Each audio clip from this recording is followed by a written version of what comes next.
Canal Gameplay, escute áudio novel. Se inscreva. Veja essa gameplay irada enquanto escuta.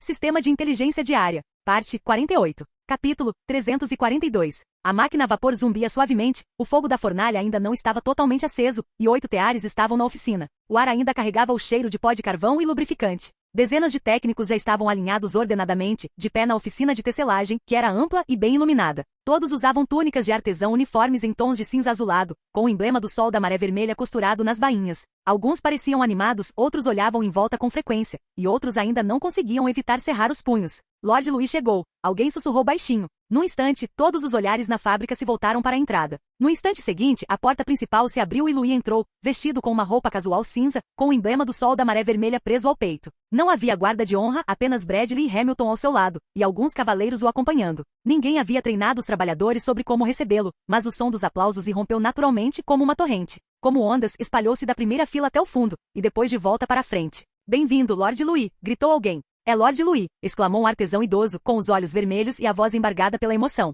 Ele ergueu a mão para pedir silêncio, mas os aplausos irromperam novamente, ainda mais entusiasmados do que antes. Louis não assumiu uma postura majestosa, simplesmente sorriu, um sorriso amargo com um toque de impotência. No segundo seguinte, ele ergueu lentamente a mão, e um leve tremor de poder mágico se espalhou com sua voz, percorrendo a fábrica como uma brisa suave. "Eu sei que todos vocês estão muito animados, e eu também." Sua voz claramente chegou aos ouvidos de todos, e só então os aplausos diminuíram gradualmente. Ele olhou em volta para os rostos rudes, mas determinados, e seu tom suavizou-se ligeiramente. "Muitos de vocês, eu me lembro. Desde o primeiro ano, o segundo ano, mesmo quando a cidade da Maré Vermelha não tinha muros externos, vocês estavam aqui. Alguns começaram movendo pedras, transportando materiais em meio a nevascas. Alguns queimavam tijolos e assentavam telhas, trabalhando 14 horas por dia. Alguns dormiam na oficina por 3 meses inteiros apenas para ajustar a precisão do primeiro lote de engrenagens. Vocês consertaram ruas, construíram canais, instalaram lareiras e suportaram escassez de alimentos e paralisações no inverno. A Maré Vermelha é o que é hoje não por minha causa, mas porque vocês apoiaram esta cidade." A fábrica ficou em silêncio. Os operários não aplaudiram mais, em vez disso seus olhos ficaram vermelhos e inconscientemente endireitaram as costas.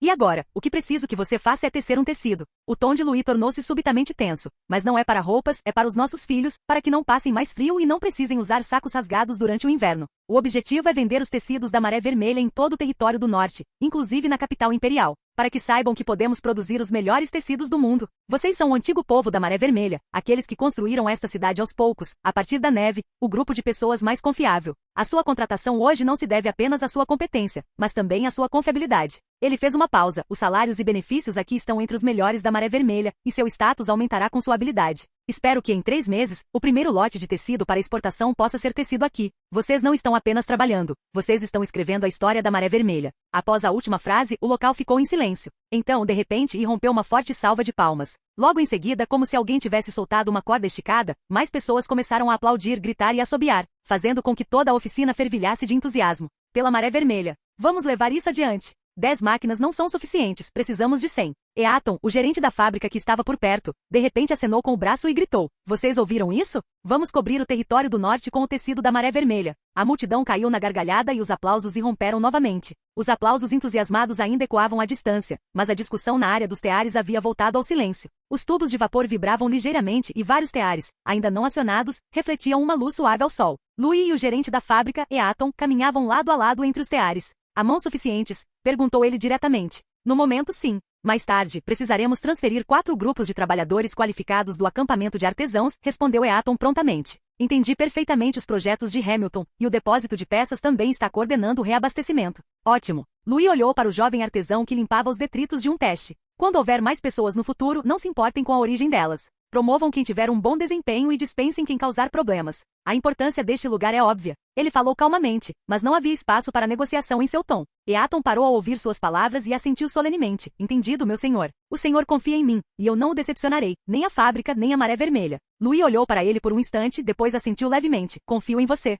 O som do vapor vinha de longe novamente, e o relógio na oficina de tecelagem acabava de bater a hora. Essa fábrica foi apenas o começo. Em seguida, a primeira fábrica de tecelagem da Maré Vermelha se tornaria a principal força motriz na produção de tecidos em todo o território do norte. tecidos grosseiros, linho, algodão e diversos artigos de uso comum saíam continuamente desses teares a vapor e eram então transferidos do armazém para várias partes do território do norte. Além disso, a fábrica de tecelagem serviria como modelo de demonstração, a ser replicado e implementado na segunda e terceira fábricas estabelecidas fora da Maré Vermelha. Naquela época, com a ajuda da passagem portuária, os tecidos da Maré Vermelha eram embalados a granel e enviados por navio cargueiro para o território do sul, em troca de mais sal, açúcar, ervas medicinais e utensílios de ferro. Se conseguissem abrir o mercado das guildas na capital imperial, poderiam até mesmo se conectar diretamente com as associações mercantis da capital real, abrindo rotas comerciais totalmente novas. A tecelagem a vapor não se tratava apenas de aumentar a eficiência, foi o primeiro passo concreto do território da Maré Vermelha rumo à produção em larga escala. O número de jovens bárbaros que viviam nas casas em forma de cúpula cresceu constantemente, não eram apenas os 17 originais, mas um total de 76 haviam chegado sucessivamente.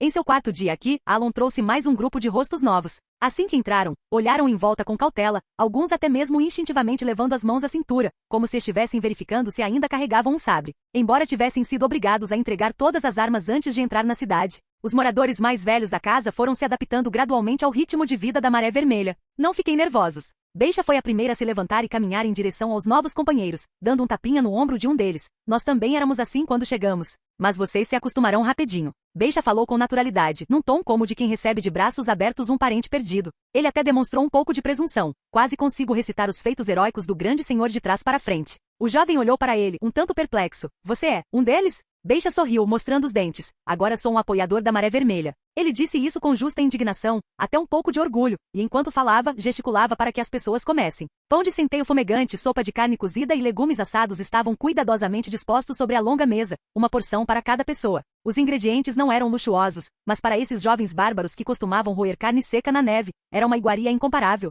Os jovens recém-chegados correram até lá, pegaram o pão e o enfiaram na boca. Não fiquem correndo depois de comer, tomem banho mais tarde, lembrou Beisha. É com água quente, não aquecida a lenha, os canos subterrâneos se aquecem sozinhos. O jovem recém-chegado fez beicinho, murmurando. Você está mentindo, não é? Mas a velocidade com que ele manuseava os hachis aumentava cada vez mais, pois não queria deixar cair um único pedaço de carne. Mas observando-o comer cada vez mais rápido a cada mordida, Koza, sentado no canto, apenas bufou baixinho. Koza sentou-se no canto, mastigando lentamente o pão como de costume, sem dizer nada. Mas seu olhar era muito mais suave do que quando ele chegou. Koza ainda se lembrava de sua expressão no primeiro dia, parado na entrada da casa de banhos termais, cheio de suspeitas, como se estivesse diante de alguma armadilha. Mas quando ele finalmente entrou e a água quente jorrou pelos canos de cobre, aquela sensação de calor quase o dominou. E agora ele havia aprendido como ajustar a temperatura, como pendurar a toalha e quando pegar suas roupas limpas. O horário das aulas era fixado na porta, impresso em linguagem imperial padrão, e o instrutor verificava diariamente se havia sido cumprido. Inicialmente ele resistiu, acreditando que esse sistema era um processo de escravização e domesticação. Mas agora ele começou a perceber que, contanto que seguisse as regras, não só ninguém o repreenderia, como também poderia comer à vontade. Vestir-se com roupas quentes e dormir em uma casa sem correntes de ar. Na verdade, não é tão ruim assim, murmurou para si mesmo. Beisha sentou-se ao lado dele, tagarelando animadamente. Na próxima semana podemos visitar a oficina. Ouvi dizer que os martelos a vapor de lá conseguem quebrar pedras. Você realmente quer ser uma pessoa da Maré Vermelha? Perguntou Koza de repente. Beisha não hesitou. Claro. Eu não tinha casa, nem terra, nem comida. Agora tenho casa, roupas, comida. O território da Maré Vermelha me deu tudo. Quero ficar e me tornar um oficial, como Lord Alon. Alon claramente se tornará o ídolo de Beisha. Koza não disse mais nada após essas palavras, abaixou a cabeça e continuou a comer seu pão. Além da vida cotidiana, o treinamento também era um pouco diferente. Assim que todos os jovens bárbaros chegaram, o treinamento em Maré Vermelha começou oficialmente. Quando Koza estava em sua tribo, ele acompanhava seus parentes em batalhas de verdade, então não tinha medo nenhum. Jovens imperiais e jovens bárbaros eram misturados nas fileiras, sem tratamento preferencial ou precauções especiais. Koza estava no final da fila com o olhar percorrendo o ambiente.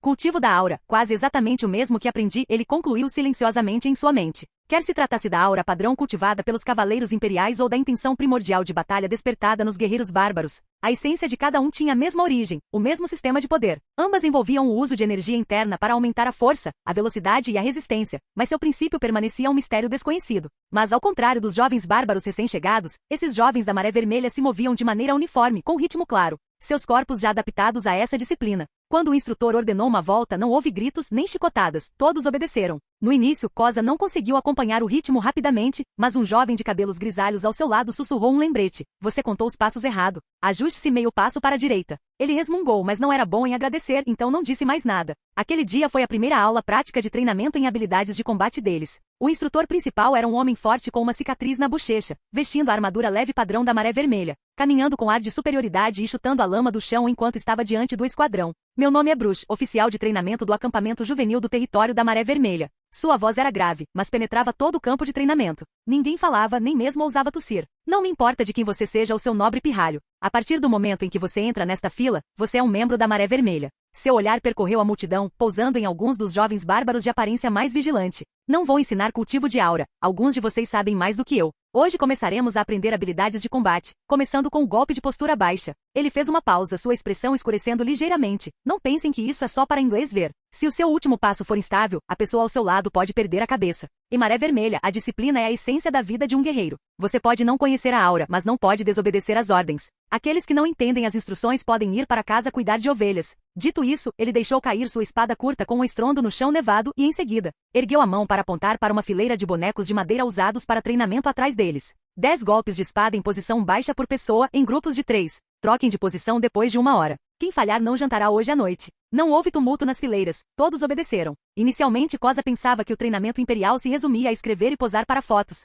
mas não esperava que a primeira lição fosse sobre técnicas práticas de combate. Embora fosse uma espada de madeira para treinamento, era surpreendentemente pesada. Na primeira vez que tentou um golpe baixo, agachou-se demais, cortando torto. Na segunda vez foi um pouco mais rápido, e o recuo deixou seu pulso dormente. Ninguém riu dele, porque todos os cavaleiros aprendizes eram praticamente iguais. O jovem de cabelos grisalhos do seu grupo chegou a franzir a testa e o lembrou. Sua lâmina está muito alta, ela vai romper a formação. Koza começou a entender o que o povo da Maré Vermelha queria dizer com disciplina. Enquanto praticavam a 5ª posição, outra pequena equipe ao lado dele se deparou com problemas. Um jovem bárbaro deu um passo deliberadamente rápido demais, o que desestabilizou seu movimento. O jovem imperial ao seu lado não conseguiu acompanhá-lo, e a formação de toda a equipe se desfez instantaneamente, com um deles quase tendo o joelho cortado e soltando um grito de alarme. O instrutor bruxo aproximou-se e gritou. Se esse golpe que você acabou de dar fosse em um campo de batalha de verdade, seu camarada já estaria morto. O jovem bárbaro tentou argumentar. Eu só queria ser mais rápido. Você treina mais rápido, desobedece ordens e ataca seu companheiro de equipe de forma incontrolável?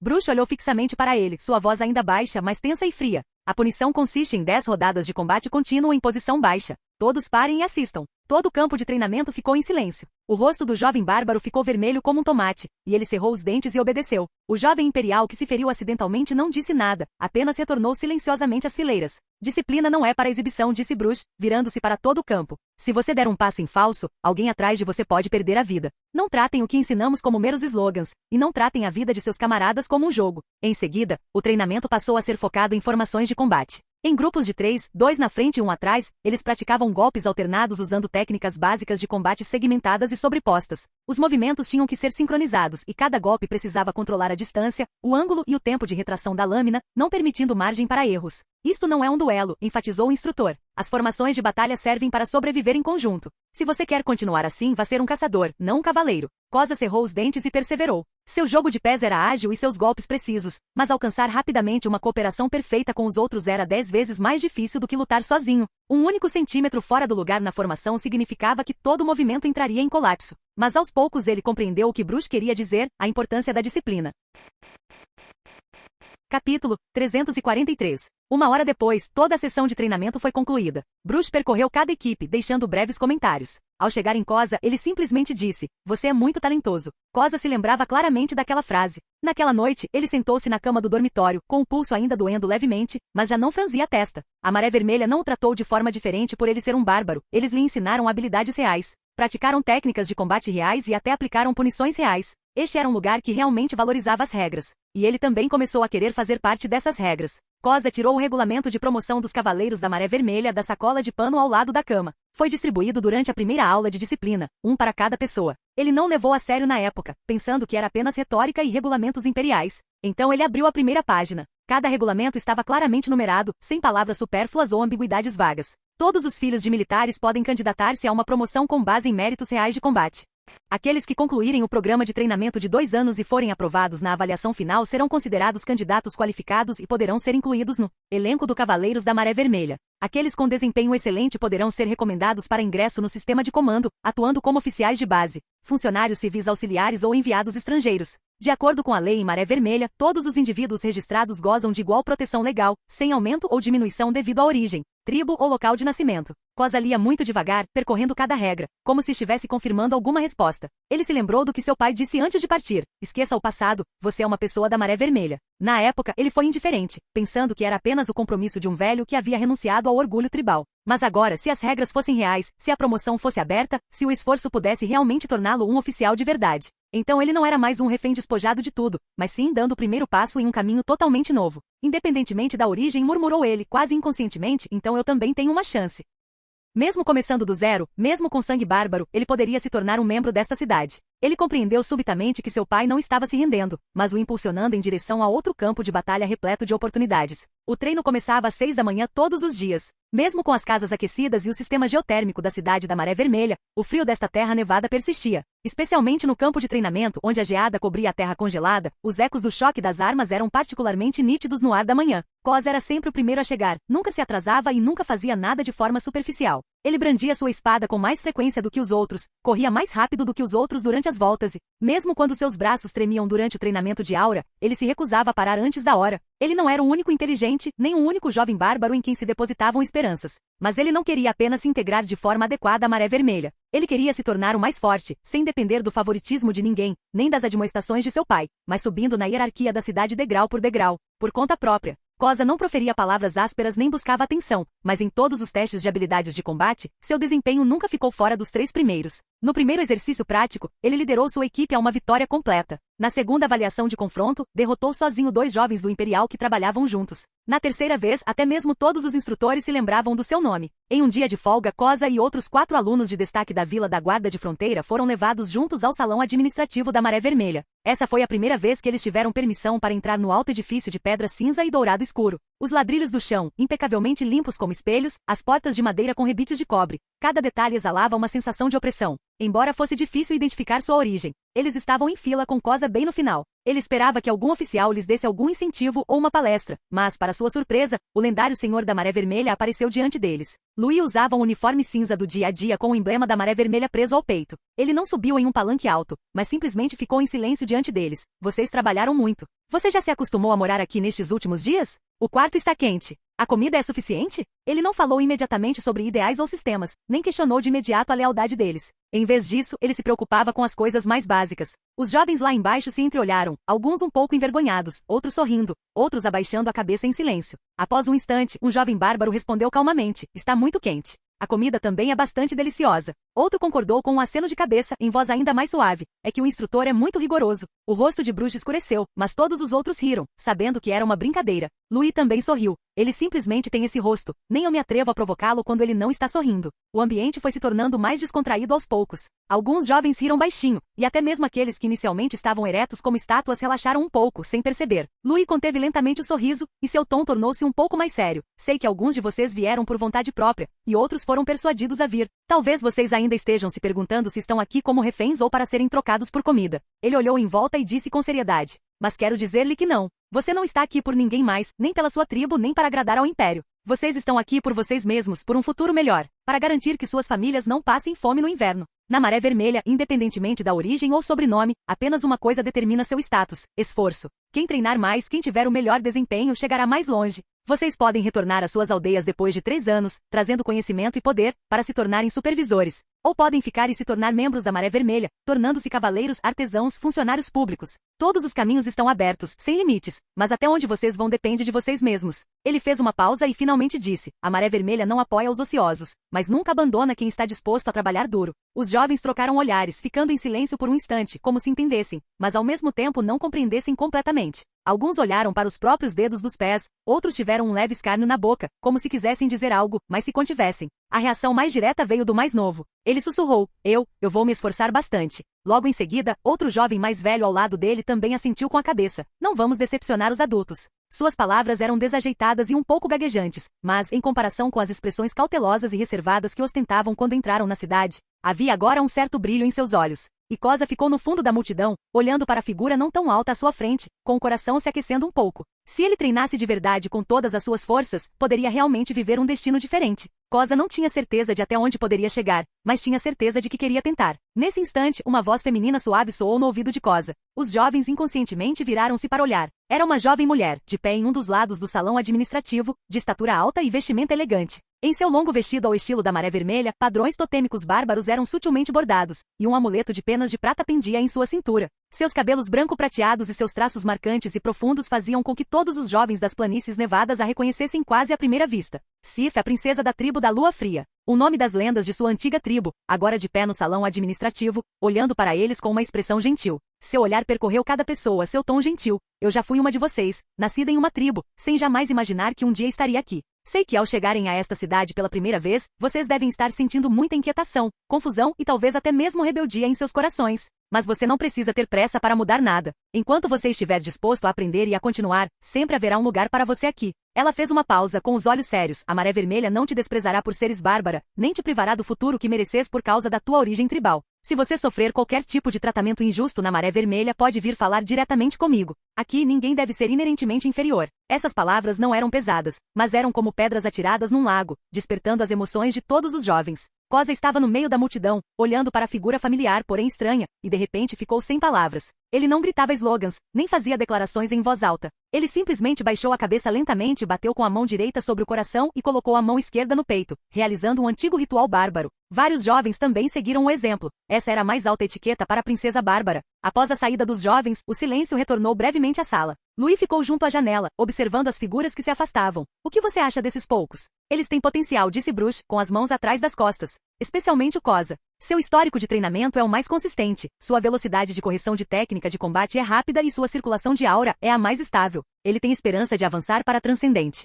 Alon concordou com a cabeça. Basicamente, eles acordam, organizam seus pertences e seguem a rotina por conta própria. Eu os coloquei para orientar novos recrutas, e o desempenho deles foi muito bom. Louis cantarolou baixinho e depois se virou para encará-los. Selecione alguns para focar no treinamento e orientação específica. Adicione um curso básico de assuntos políticos ao currículo deles e dê a eles a oportunidade de patrulhar durante o treinamento. Se perseverarem, podem se tornar líderes de equipe, instrutores, os próximos Alons. Bruce ergueu uma sobrancelha. Vocês pretendem integrá-los à administração oficial? Quero tentar, disse Louis, olhando para ele. Mas o pré-requisito é que sejam leais à Maré Vermelha. Não apenas lealdade verbal, mas aquela que não hesita ou vacila em momentos críticos. Sif, que estava em silêncio, aproximou-se e acrescentou suavemente. Então você precisa mostrar a eles que a Maré Vermelha os aceitará, não apenas como ferramentas, nem apenas como cobaias. Seu tom era calmo, mas parecia completar a metade do que Louis havia deixado por dizer. Alon e Bruce responderam prontamente, sim, meu senhor. Louis pegou casualmente um livreto fino que registrava a frequência no campo de treinamento e perguntou desplicentemente, Bruce, além desses aprendizes bárbaros,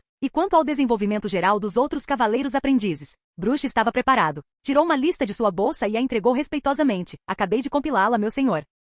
De acordo com a detecção da pedra de sangue gotejante, até este mês, em todo o território da Maré Vermelha, incluindo descendentes recém-chegados aos cavaleiros e algumas crianças vadias, um total de 139 jovens em idade apropriada foram confirmados como possuidores da linhagem sanguínea dos cavaleiros. Entre eles, 34 entraram com sucesso no estágio inicial de cultivo de aura e estão listados como cavaleiros aprendizes juniores. Os demais estão atualmente passando por treinamento básico. Louis assentiu com a cabeça. Progresso constante, sem forçar o crescimento, certo? Não, respondeu Bruce de forma decisiva. Todos são treinados em um processo gradual. Para aqueles com progresso mais lento, providenciamos alimentação e hospedagem aprimoradas, além de aulas noturnas. Alon acrescentou. Há também algumas crianças de famílias nobres cujo desempenho não é ruim, mas elas não recebem nenhum tratamento preferencial por parte das políticas. Elas são tratadas da mesma forma que aquelas de origem plebeia e sem teto. Ao ouvir isso, Louis ergueu os olhos e olhou para ele. Que eles saibam que o progresso depende da capacidade, não do sobrenome. Sif olhou para ele de relance, sem interromper, apenas assentindo levemente com a cabeça. Bruce juntou os punhos em concha e respondeu, entendido.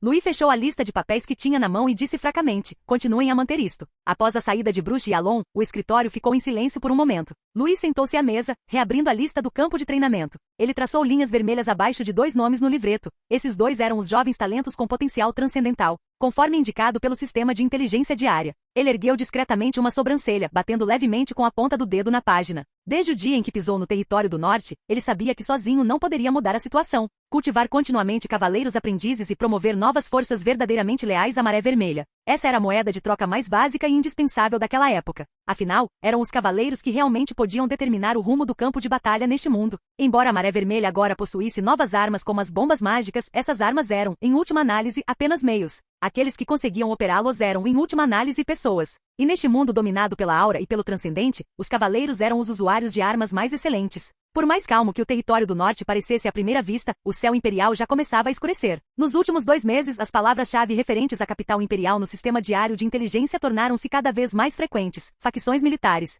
Fluxo de capital da igreja, príncipe enviando cavaleiros em segredo, movimentações anormais no conselho. Esses eventos estavam ocorrendo e provavelmente culminariam em uma convulsão ainda maior do que a do território do norte. Se eu puder ficar na minha, será melhor, murmurou ele, mas se não, então a Maré Vermelha também deve possuir as qualificações necessárias para a autopreservação. Seu olhar percorreu a lista, e um leve sorriso surgiu no canto de sua boca. Nos últimos anos, houve mais de uma muda transcendente desse tipo circulada na lista. Mesmo que fosse apenas um estágio inicial, já representava que a Maré Vermelha estava gradualmente construindo sua própria base. De repente, ele se lembrou de algo e virou a cabeça para olhar para seu guarda pessoal, Vaio, que estava ao seu lado, o único cavaleiro do pico em formação. Qual é o seu domínio atual? Vaio pareceu não ter reagido, hesitando por um momento. Está me perguntando, meu senhor?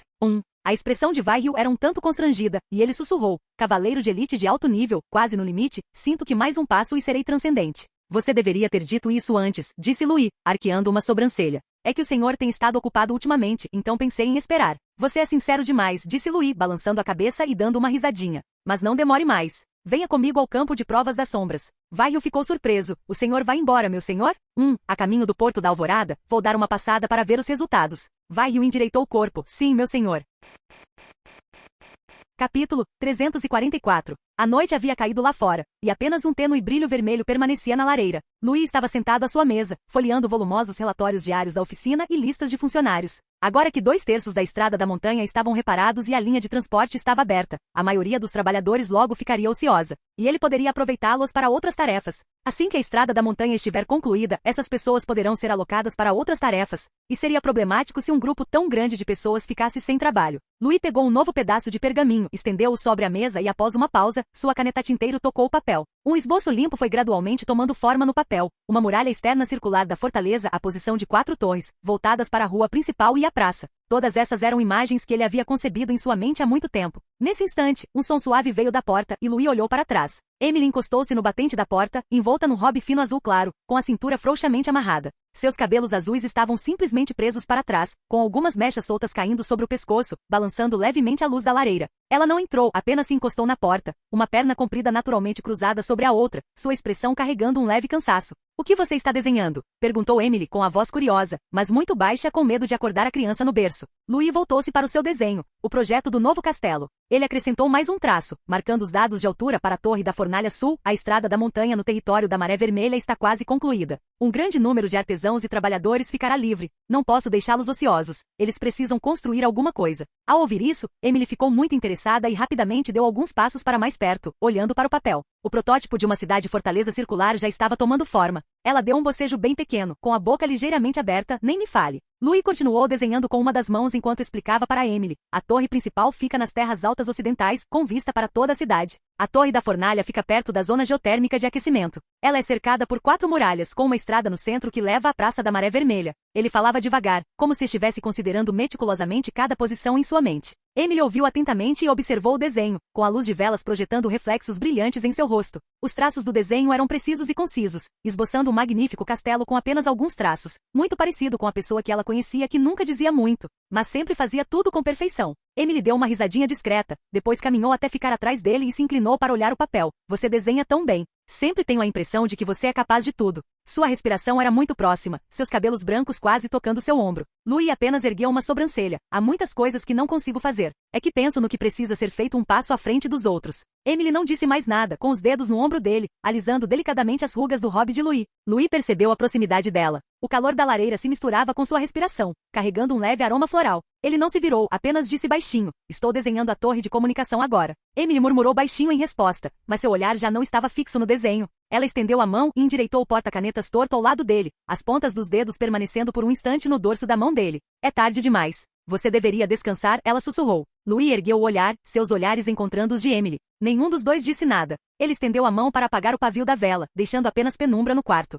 O som da neve ainda caía lá fora pela janela, e o quarto estava tão silencioso que apenas zumbidos suaves e intermitentes permaneciam. A luz da manhã filtrava-se pelas frestas das cortinas grossas, invadindo o quarto desarrumado. Mac abriu os olhos e viu primeiro a enorme viga no teto. O quarto era grande, mas bagunçado como um canteiro de obras. Caixas de madeira estavam empilhadas até a metade da parede. Plantas e cervejas não consumidas estavam espalhadas sobre a mesa, e até mesmo ferramentas trazidas da oficina estavam num canto. Do outro lado da cama, sua velha esposa ainda estava encolhida, murmurando meio adormecida. Você voltou há apenas 2 dias e já vai trabalhar de novo? Mac endireitou-se, vestindo seu casaco manchado de serragem. Lord Louis me chamou. Disse que é um assunto importante. Sua velha esposa suspirou, puxando o cobertor sobre a cabeça. Você vê Lord Louis com mais frequência do que me vê. Mac sorriu, não disse nada, pegou alguns pedaços de pão que sobraram da noite anterior e se serviu de um chá frio.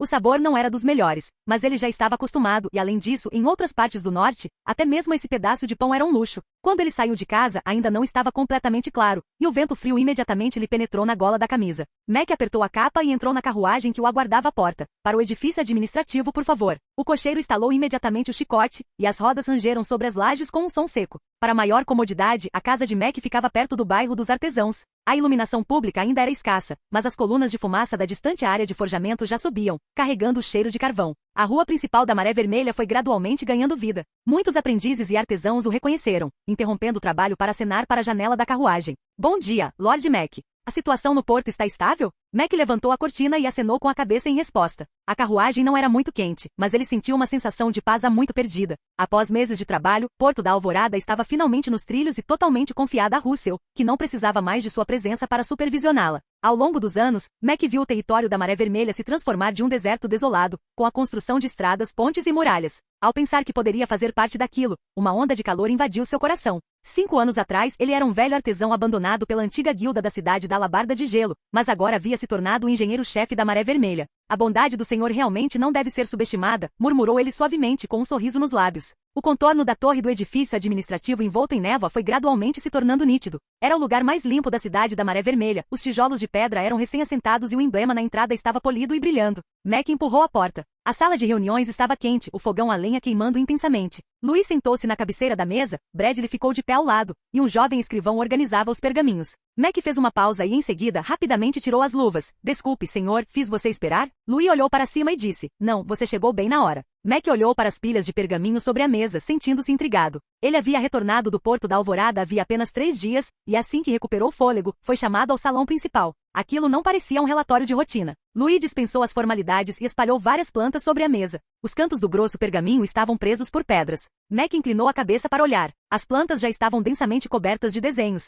Não se tratava de uma ideia casual, mas de um conjunto completo de planos. Era o protótipo de uma fortaleza circular, com muralhas externas que envolviam o castelo principal. A Torre Sul ficava perto da zona geotérmica, e a Torre Oeste erguia-se numa encosta alta, com vista para toda a cidade. Cortes transversais, torres, níveis subterrâneos e trajetos de dutos foram todos desenhados com precisão, sobrepostos uns aos outros, como se pudessem ser enviados diretamente para a oficina para construção imediata. Mac prendeu a respiração, seus dedos se estendendo involuntariamente. Isso? Você está planejando fazer isso? Louis declarou sem rodeios, para construir um castelo de verdade. A estrada da montanha está quase pronta, e os artesãos e trabalhadores estão disponíveis. É hora de começar. Um castelo? Repetiu Mac com os olhos brilhando gradualmente de surpresa. Louis assentiu com a cabeça. Finalmente. Mac não conseguiu conter o riso, a voz transbordando de uma excitação incontrolável. Para ser honesto, senhor, o que eu mais detestava nesses últimos anos eram aquelas poucas torres de terra. Embora não faça frio no inverno, como pode aquilo ser o coração de um território? O território da Maré Vermelha já é o primeiro no norte, e o senhor reside naqueles edifícios cilíndricos. Bradley interrompeu. De fato, isso deveria ter sido feito antes. Lord Louis finalizou o plano inicial ontem à noite. Nós o convidamos hoje para confirmar os procedimentos e o cronograma. Louis pegou sua caneta, a ponta tocando levemente o pergaminho. A parede externa terá 5 metros de espessura, começando a construção pela seção norte. Em seguida, seguindo a linha da tinta, ele desenhou um arco preciso. As camadas rochosas aqui são sólidas e podem suportar o peso. Assim que a fundação estiver estável, vamos estendê-la para o sul. A parede externa terá uma estrutura de dupla camada com tubulações de energia e exaustão no interior e ferro frio na camada externa. Os topos das torres serão revestidos com cobre vermelho, que conduz calor e impede a formação de gelo. Os tubos geotérmicos devem ser instalados previamente, sob o primeiro andar, ao longo de toda a fachada norte. Esta é a torre da fornalha, próxima à zona geotérmica, onde podemos testar um núcleo de vapor para aquecimento. Ele olhou para Mac. É possível? Será muito difícil? Mac coçou a barba. Serão necessários mais alguns tubos de desvio, mas é possível. Se a pressão da fornalha ficar muito alta, adicionaremos uma válvula de amortecimento. Quanto ao núcleo de vapor, pedirei à equipe de Hamilton que faça os testes. Louis assentiu com a cabeça, acrescentando uma marca ao desenho. Bradley, observando de lado, interrompeu. E quanto à área de armazenamento de grãos? Não ficará muito quente se estiver muito perto? Louis pensou por um momento e então desenhou outra parede divisória do lado de fora da ala. Adicionar um duto de ventilação neste andar vai dissipar o calor, então não haverá problema. Bradley assentiu com a cabeça sem dizer mais nada. Louis continuou desenhando para cima. Esta é a torre oeste e o castelo principal, disse ele, apontando para o contorno da estrutura da torre. O castelo principal será minha residência e também servirá como torre de vigia. O topo da torre precisa de um mirante e uma plataforma para o farol. Podemos adicionar uma escada em espiral, acrescentou Mac, assim fica mais fácil de operar em caso de sinal de emergência. A torre leste serve para comunicação com pássaros velozes e bandeiras de sinalização. A torre norte serve para defesa, armazenando armas sobressalentes e dispositivos mágicos de explosão. A estrada principal entra pelo portão sul, levando diretamente à Praça da Maré Vermelha. Mac escutou, assentindo continuamente com a cabeça, os olhos fixos na planta. E quanto à largura desta estrada principal? 8 metros, respondeu Louis, o suficiente para carroças de carga passarem lado a lado. Quais materiais devem ser usados então? Você decide os materiais. A conversa entre os dois foi curta e objetiva, e as anotações na planta tornaram-se cada vez mais densas. Quando todos os projetos foram finalizados, Mac ficou olhando para a planta do projeto por um longo tempo antes de dizer: este layout é perfeito demais. Defesa, aquecimento e transporte foram todos minuciosamente considerados. Senhor, este não é um conceito que um artesão poderia desenhar. Se o senhor fosse um artesão, seria o melhor artesão do mundo. Louis apenas disse em voz baixa, menos bajulação.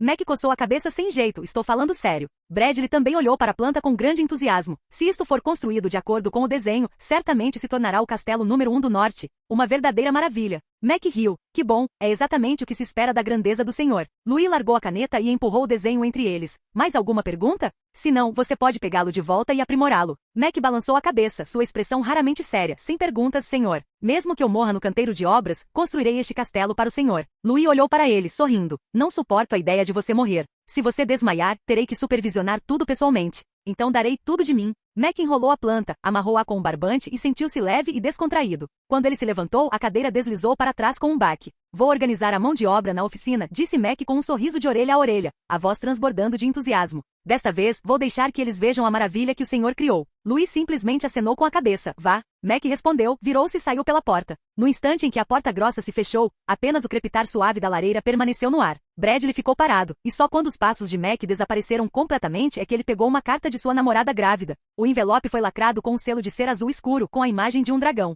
Isto chegou ontem à noite, disse ele, com a voz deliberadamente baixa, uma carta de Sua Alteza Real, o sexto príncipe Asta. Louis pegou a carta e a abriu imediatamente. Ele examinou a carta com os olhos, movendo os lábios levemente, como se estivesse lendo seu conteúdo. Em abril do próximo ano, o território do Dragão de Gelo sediará a Conferência de Reconstrução do Norte. Ela será presidida pela enviada imperial Camille, e os lordes locais são obrigados a enviar representantes para participar e discutir o futuro do Norte e os planos de reconstrução dos territórios. Louis pousou a carta batendo levemente os dedos na mesa 2 vezes. Isso significa que a próxima Conferência de Reconstrução do Norte será realizada em abril do ano que vem, e o local já foi definido no território do Dragão de Gelo. Bradley franziu a testa e baixou a voz. Sem consultar você? Louis balançou a cabeça, mas seu tom era calmo, carregando até mesmo um toque de piedade distante. Não, ele afirmou explicitamente na carta que, em nome de todos os lordes do norte, convida sinceramente o território da Maré Vermelha a comparecer, e até calculou o horário para mim. A expressão de Bradley tornou-se mais fria, embora ele seja o enviado de reconstrução nomeado pelo Império. Qual dos assuntos atuais do norte, governança, linhas de suprimento, preparativos militares, não é mantido por você, Lorde? Os arranjos dele, é como se ele fosse o senhor do norte. Louis deu uma risadinha, seu sorriso desprovido de qualquer insatisfação, carregando, em vez disso, um toque de indiferença. É normal que ele queira alguma presença. Afinal, a vida no território do Dragão de Gelo não é fácil. Ele dobrou a carta novamente e a colocou de lado. O território do Dragão de Gelo não fica longe de Maré Vermelha, e a viagem é bem conveniente. Vou dar uma olhada. Bradley assentiu com a cabeça, ainda um tanto descontente. Devo redigir a resposta? Sim, disse Louis, escreva que chegarei na hora marcada. Bradley mencionou isso em seu livro. Louis recostou-se na cadeira, olhando pela janela. Originalmente eu já tinha planejado realizar uma conferência daqui a 2 anos. Preciso encontrá-los eventualmente, e não é bom ficar o tempo todo em território afetado pela Maré Vermelha. Conhecer as cidades de outras pessoas pode levar a algumas descobertas maravilhosas. Então vou me preparar, disse Bradley, fechando o livro e fazendo uma reverência antes de sair. Apenas Louis permaneceu na sala, ponderando sobre o conteúdo da carta. Ele não estava preocupado com a possibilidade de esse príncipe usar seu poder para usurpar a autoridade, pois naquela terra congelada, quem controlava os grãos controlava a ordem. O Império concedeu a Asta um título, mas não uma carroça de farinha, portanto, tal enviado estava fadado a viver apenas de poses. Bem, foi uma boa oportunidade para ver quantos nobres do norte eram verdadeiramente leais a ele. Canal Gameplay. Escute áudio novel. Capítulo 345. Quando Louis acordou, o silêncio habitual não estava ao seu lado. Ele virou a cabeça para olhar, e Emily estava encostada no travesseiro, meio adormecida, meio acordada, acalmando o bebê. O bebê de 5 meses, no entanto, não chorava, apenas o encarava com olhos arregalados e úmidos, em silêncio, como se estivesse contemplando as 3 grandes questões da vida. Louis deu uma risadinha suave, inclinou-se e beijou a testa de Emily, sussurrando: "Eu fico com ele, você pode dormir mais um pouco." Emily assentiu com a cabeça, entregou o bebê para ele, aconchegou-se de volta no travesseiro e logo voltou a dormir levemente. Louis pegou o bebê no colo. O pequeno corpo aconchegou-se suavemente em seus braços, e os dedinhos gordinhos agarraram a lapela de sua camisa, não com muita força, mas com firmeza. "Você chegou ainda mais cedo do que eu." Louis riu baixinho 2 vezes, depois, segurando o bebê, cantarolou uma melodia e o embalou suavemente antes de levantar a mão e passar a mão no ar. Um som familiar de zumbido quase inaudível ecoou, e uma tela de luz translúcida se desdobrou diante dele. Atualização diária de inteligência completa? O Duque Raymond está mobilizando secretamente a 3ª Legião sob seu comando, sem se reportar à capital imperial. 2. Cosa Dente Gelado possui potencial máximo de cavaleiro. 3. Um esquadrão veterano sob o comando do Rei Louco de Presas de Aço, do Mar do Norte está a caminho do Porto da Alvorada para saquear navios, com chegada prevista para daqui a 15 dias. Louis sentou-se na beira da cama segurando o bebê, e olhou para o primeiro objeto com uma expressão impassível. "Mais uma", disse ele com indiferença. Desde o desaparecimento do imperador, ele tinha visto inúmeros relatórios de inteligência sobre os movimentos dos altos funcionários do império. Quem estava mobilizando tropas, quem estava expandindo suas forças, quem estava formando alianças com quem. Surgiam novas variáveis quase todos os dias. O barril de pólvora do poder já estava armado, à espera de uma faísca que explodisse todo o império em pedaços. Desta vez, porém, foi diferente. Spencer Raymond. Ele murmurou o nome, tirou um pequeno livreto da mesa de cabeceira e abriu na página do Duque Raymond, o duque mais jovem do império, 36 anos. Atual chefe da família Raymond, cujo território se estendia entre a região norte e a província sudeste, conhecida por sua forte e conservadora reputação militar, e atualmente aliada ao 4º príncipe. Após esse parágrafo, Louis observou, mobilizando secretamente a 3ª Legião sob seu comando, sem prestar contas à capital imperial. "Teremos que lidar com ele mais cedo ou mais tarde", disse ele em voz baixa. Sua caneta sublinhou as palavras, mobilizando tropas sem relatar, depois ele fechou o caderno e passou para a próxima informação. A segunda informação, no entanto, fez com que ele erguesse uma sobrancelha, e seus olhos brilhassem um pouco. 2. Cosa Dente Gelado, após a avaliação inicial, possui potencial para cavaleiro de elite. Cosa Dente Gelado. Ele se lembrou daquele nome. Esse jovem bárbaro foi um dos primeiros alunos de destaque da Vila da Guarda de Fronteira a chegar à Maré Vermelha, e Louis o conheceu apenas 4 dias antes. Alto e com uma aura serena, ele não falava muito durante o treino, mas quase sempre ficava entre os 3 primeiros em todas as avaliações. Ele não esperava que ele fosse o segundo cavaleiro com potencial para o pico, depois de Vaio. Louis acariciou os cabelos macios do bebê e ponderou por um momento. Maré Vermelha finalmente tem seu segundo candidato a atingir o pico. Mas ele não estava muito preocupado com sua identidade bárbara. Os fatos já haviam comprovado que o sistema do território da Maré Vermelha era a ferramenta mais eficaz para a assimilação. "Só precisa de tempo", sussurrou ele. "Deixe Bruce e Alon se dedicarem mais a ele. Assim que estiver suficientemente integrado, tragam-no para o meu lado, assim como fizeram com Vaio, para sentir a luz quente do sol da região norte." Pensando nisso, ele olhou para o pequeno bebê em seus braços. O bebê mordia o próprio punho minúsculo, os olhos revirando, claramente bem acordado. "Você também está sentindo a luz do seu velho pai?" perguntou Louis com um sorriso. "Se você fosse um pouco mais velho, eu deixaria você experimentar a pedra de sangue que goteja também." O pequeno bebê, é claro, não entendeu, levantando suas mãozinhas e acenando com elas, o que fez Louis rir baixinho. 3. Um esquadrão veterano sob o comando do Rei Presa de Ferro do Mar do Norte está a caminho do Porto da Alvorada para saquear navios, chegando em 15 dias. A terceira informação fez com que o olhar de Louis mudasse ligeiramente, mas apenas por um instante. O esquadrão veterano sob o comando do Rei Louco de Presas de Aço realmente está de olho em nós. Ele ponderou por um momento, seu olhar se aprofundando. O Rei Cavill, o Rei Presa de Ferro, este rei pirata do Mar do Norte conhecido como Rei Louco Presa de Aço, era uma das presenças mais problemáticas ao longo da costa da região norte. Ele não era apenas cruel e tirânico, mas também famoso por suas centenas de pequenos navios saqueadores, que vagavam pelo Mar do Norte como uma matilha de lobos, pilhando inúmeras frotas mercantes, barcos de pesca e portos isolados todos os anos, durante décadas. A Marinha Imperial tentou cercá-lo e subjugá-lo muitas vezes, mas sempre retornou de mãos vazias. Assim que a Baía das Ondas Quebradas foi aberta à navegação, Porto da Alvorada, como um centro comercial em expansão, estava fadada a se tornar um dos principais alvos desse rei louco. A equipe recém-chegada era um esquadrão de reconhecimento veterano sob seu comando. embora isso não significasse necessariamente que ele próprio estivesse prestes a se mover. Sem dúvida indicava que a existência do Porto da Alvorada havia entrado no âmbito daquela força de velas negras. Louis não ficou perturbado, apenas franziu ligeiramente a testa. Mas afinal, é apenas um destacamento. Mesmo que Cavill realmente venha com sua frota, não há motivo para alarme. Responderemos a força com força e a água com terra. Enquanto ousarem se aproximar, faremos com que entendam que Porto da Alvorada não é seu território de caça. Ele se levantou e colocou o bebê de volta nos braços de Emily, dizendo suavemente, amanhã, devo ir para Porto da Alvorada. Emily assentiu suavemente enquanto as pequenas mãozinhas do bebê ainda se agitavam no ar, como se ainda ansiassem pelo abraço do pai. A luz lá fora já estava nítida, um novo dia havia começado. Antes de partir, Louis convocou individualmente vários membros importantes da equipe. O primeiro foi Bradley. A época da colheita de outono está chegando e talvez eu não volte, então prestem atenção, disse Louis, dando uma olhada no relatório agrícola aberto à sua frente. Solicitem um inventário antecipado e uma estimativa da produtividade das terras agrícolas em todos os lugares, prestando atenção especial à região de onda de trigo. Bradley ficou por perto, anotando rapidamente. Entendido, Lord Louis. O armazenamento de suprimentos para o inverno deve começar agora, continuou Louis. Celeiros, sal, combustível, tecidos quentes. Preparem a parte da Maré Vermelha com antecedência. Quanto aos suprimentos para outros territórios na região norte, decidiremos quando eu retornar. Bradley assentiu com a cabeça, respondendo em voz grave. Entendido, eu mesmo supervisionarei isso. Após dar essas instruções, Louis chamou Hamilton. O jovem artesão usava um avental de couro engordurado, e seus cabelos estavam um tanto grudados na testa pelo suor. Ao ver Louis, esfregou as mãos nervosamente, com a voz suave. Lord Louis, isso, nós iniciamos a produção em massa do tira-vapor. Muito bem, assentiu Louis, com um olhar de aprovação nos olhos. Você está indo bem, Hamilton.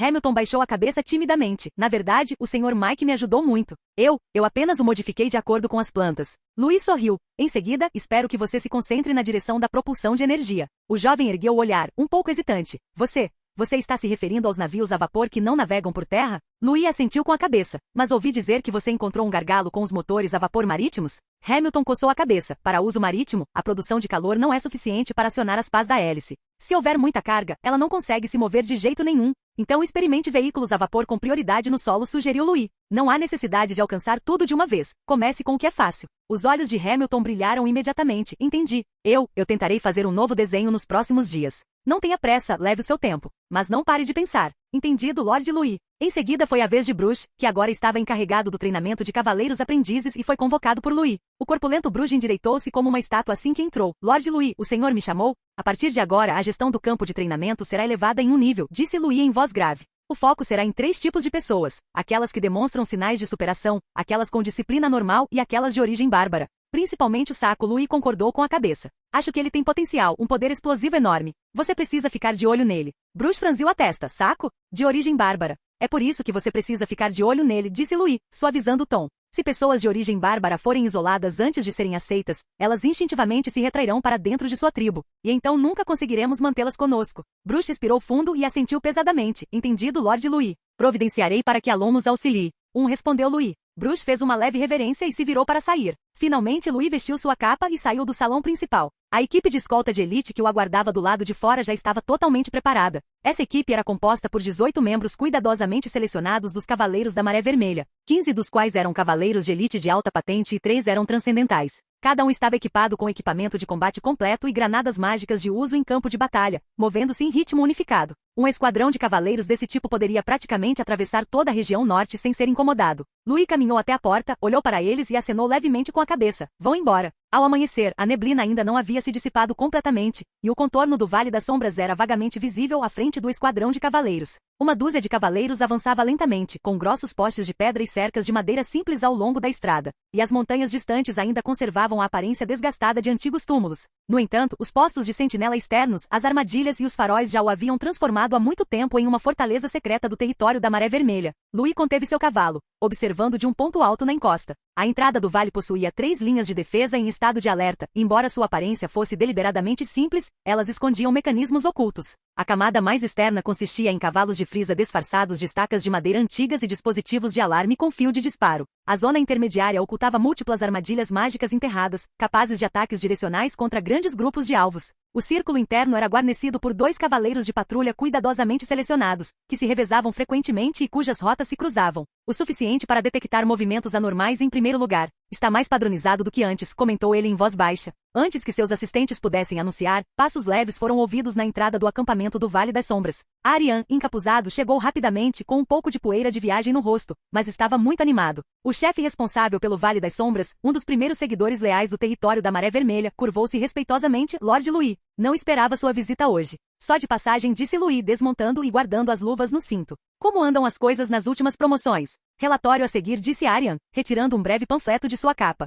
Nas últimas 3 semanas, um total de 3 pessoas ascenderam ao nível de cavaleiros transcendentais e 17 ascenderam ao nível de cavaleiros de elite. Um indivíduo que havia sofrido um colapso nervoso durante o teste sensorial de baixa temperatura conseguiu avançar com sucesso depois que ajustamos o ritmo e as proporções das porções e voltou a participar. Seu discurso não foi rápido, mas suas palavras transmitiam uma certa confiança, demonstrando clara satisfação com o processo em curso. Louis folheou a lista, assentindo com satisfação. Alcançar o nível transcendente não era uma tarefa fácil. A maioria dos cavaleiros de elite, mesmo dedicando a vida inteira a isso, não conseguia cruzar esse limiar. Mas neste Vale das Sombras, 3 haviam obtido sucesso em apenas um mês, uma conquista que poderia ser considerada única em todo o Império. Sem mencionar os muitos outros certificados de promoção bem-sucedida ao nível elite, cada um representando um potencial futuro. Dentre essas pessoas, algumas realmente se tornariam a espinha dorsal que sustentava a Maré Vermelha, e certamente se lembrariam de quem lhes deu essa oportunidade. A verdadeira lealdade não se conquista com juramentos, mas sim com a fé e a graça de mudar o próprio destino. E esses cavaleiros, forjados dessa maneira, um dia retribuiriam esse investimento com lealdade, até mesmo com suas vidas.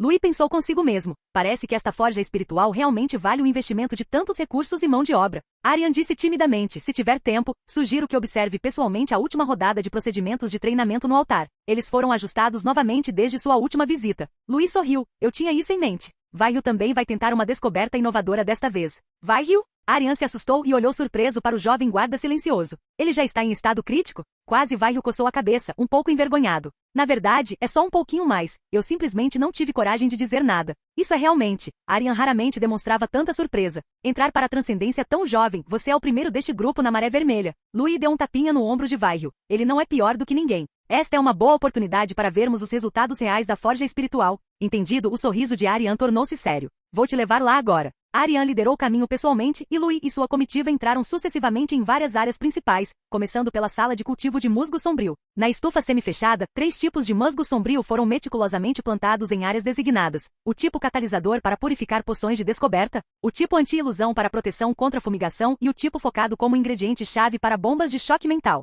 Vários alquimistas estavam selando o líquido viscoso extraído em frascos transparentes e colocando-os em caixas de madeira marcadas com números de lote. Louis aproximou-se para observar, pegando um frasco de poção e agitando-o suavemente à luz. A cor era estável, a concentração uniforme, claramente de excelente qualidade. Muito bem, assentiu ele suavemente com uma expressão amável. Este lote de catalisadores ficou ótimo. Aryan respondeu com um sorriso. Depois que ajustamos a fórmula para uma faixa mais estável, o rendimento aumentou em quase 10%. Em seguida, eles entraram na área de controle da besta lagarto. Dentro de uma gruta espaçosa, 2 bestas lagarto devoradoras de almas, equipadas com dispositivos de controle, estavam passando por treinamento de manipulação mental. Um deles rosnou, liberando uma onda de choque, enquanto vários aprendizes de cavaleiro observavam o alcance da interferência e a distribuição da forma de onda por trás. Finalmente, eles chegaram à área do altar central, a sala de treinamento para a ruptura da vontade. No centro do salão abobadado com estrutura de pedra, uma plataforma de cristal de baixa temperatura permanecia silenciosa, cercada por condutos de energia mágica e runas protetoras. Vários cavaleiros auxiliares realizavam verificações prévias.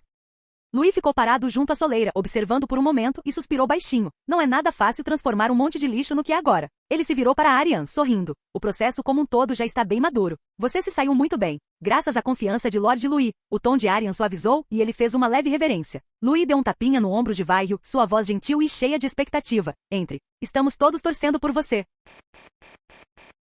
Capítulo 346. Os preparativos para a sala de julgamento estavam em andamento. A área central do campo de provas do Vale Sombrio, o salão de pedra conhecido como o Altar da Ruptura da Vontade, estava agora completamente selada. Vários técnicos auxiliares, trajando vestes brancas de alquimista, ajustavam diligentemente os dispositivos de controle de concentração e temperatura das poções ao redor da plataforma de pedra central. Uma tênue névoa branca começou a flutuar no ar do altar, composta por esporos atomizados de musgo sombrio, que foram sendo introduzidos lentamente em vários dutos de circulação de ar à medida que a temperatura interna diminuía gradualmente. Este espaço era originalmente o principal salão de sacrifícios dos antigos jurados da neve, com suas 4 paredes cobertas por fragmentos de entalhes rituais, e aqueles círculos de luz azul fosforescente, tremeluzindo fracamente na densa neblina, formavam uma pressão espiritual quase palpável. Nessa atmosfera arrepiante, vários cavaleiros em meio a avanços estavam sentados no chão, imersos em lutas dolorosas, completamente alheios ao que acontecia lá fora. Suas auras de batalha tremulavam ao redor deles. Alguns tremiam incessantemente, enquanto outros até murmuravam sob o efeito de alucinações,